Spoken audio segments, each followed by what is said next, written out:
Hello all and welcome to this evening's beer review, which I am dubbing the haven't had insomnia this bad in well over I think almost like 10 years.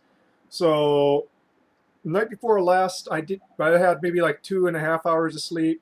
Last night I had like hmm, maybe about 5 hours of sleep. I don't know. I can't fall asleep and I can't stay asleep. And right now I'm exhausted. I tried taking a nap, but for some reason I just can't sleep. And yeah, wow, the room really looks like I'm in a void of light. The light angle is just perfectly right. The sunlight's hitting the white wall, but it's not actually hitting me until I go back this far. So yeah, maybe this is the perfect time, perfect lighting for a beer review. Um, Probably look even more tired than I actually am. And what is it that we are reviewing? Well, this is Molson Coors Blue Moon Extra Belgian White, a Belgian style wheat ale. This is 8.0 ABV. I guess you could call it an Imperial wheat, I guess.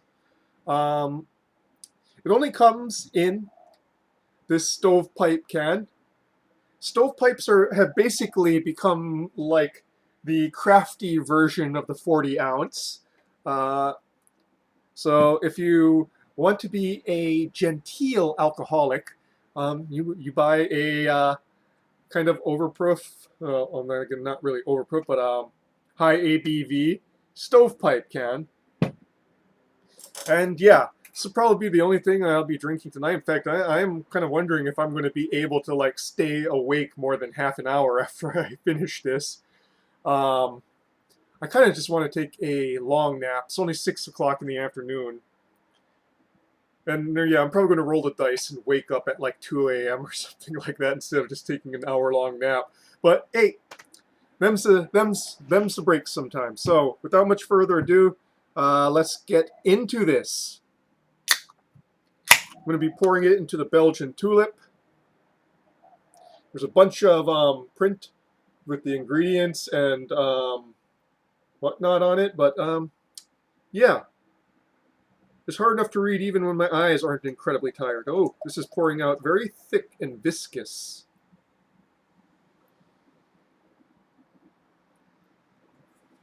Okay. So I would say quite a bit more hazy than the. Let's see if I can get this into sunlight. Oh, wait, yeah, this direction. Duh. Yeah, you can see the light doesn't really pass through it. Although, well, again, on the edges, but for most part, sort of has a very hazy orange color with a thick, fluffy, off-white head.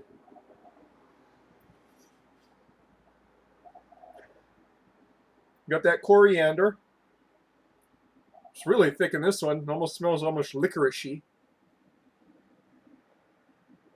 Got orange.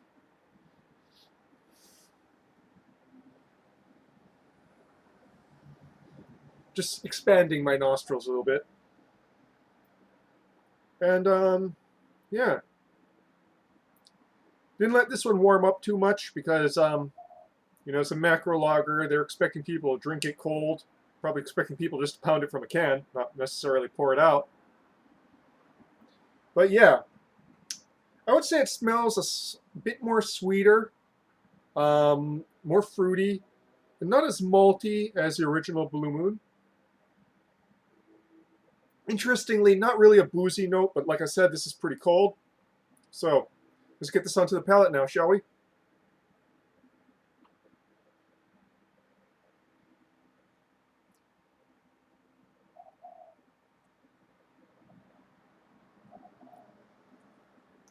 Not as offensive as I was thinking it was going to be. In fact, not offensive at all.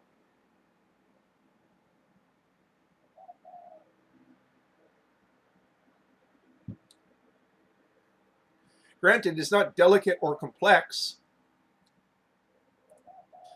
Kind of hits you with the sledgehammer. Wheaten funk dominates the finish.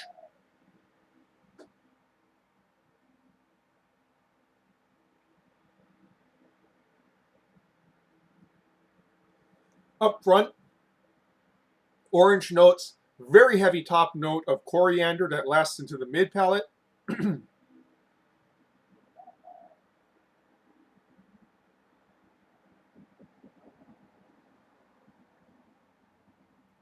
Kind of intensifies in the mid palate, actually.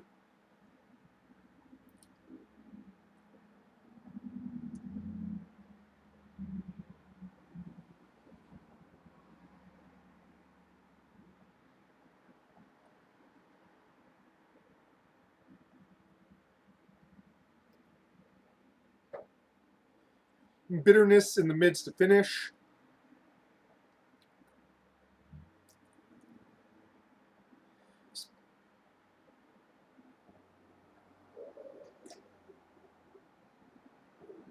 Interestingly, not cloyingly sweet.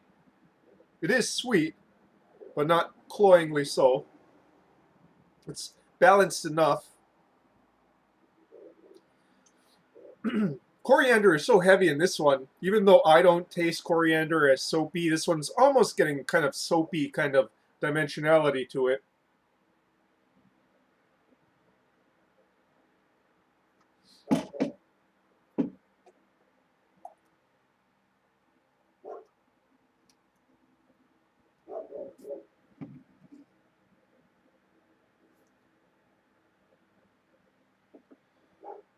Yeah, I saw the review by one of the channels I follow, Ron Theriot. Said his one had a little bit of chunkiness to it. Mine doesn't seem to have any chunkiness so far as I can detect, which is a good thing. Chunkiness is never a good sign in beer, I've found.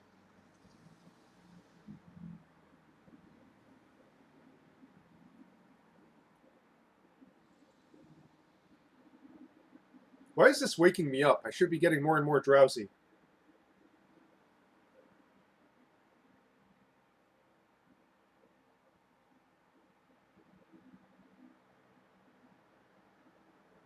Hmm.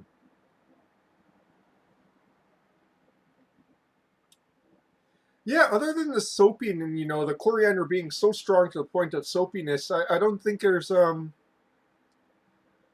much bad about this, considering how god awful some of these stovepipes have been that I've reviewed. Notice I don't review very many of them because of the fact that most of them have just been awful. Uh, this particular one is, I wouldn't say good. I'm probably not going to seek it out ever again, but it's I'm going to finish it, and it's not going to be bad. I'm not. It's not. I'm not drain pouring it or anything.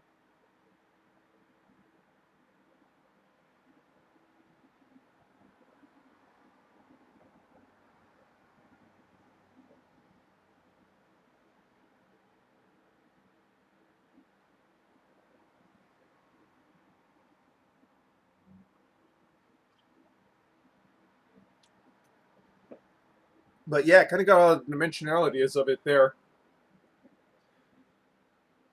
If you want a thicker, heavier, very coriander and orange tasting, more coriander than orange, however, um, version of Blue Moon, there you have it. If that's your jam, have at it.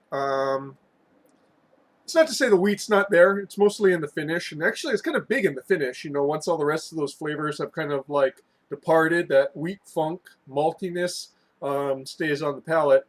But yeah, is this is just Blue Moon, bigger, not necessarily better, but not necessarily worse either. And that, folks, is your beer review for this evening. And yeah, things are starting to strobe now. Maybe that means I can finally fall asleep. I don't know. Please let me fall asleep. I just want to fall asleep. Even if I take a nap now and I wake up at 2 a.m., that would be a blessing at this point. I don't even seem like somebody who's like an insomniac right now. It's like, ugh, I hate when my brain does this to me. Anyways, that's your beer review for this evening. Santé!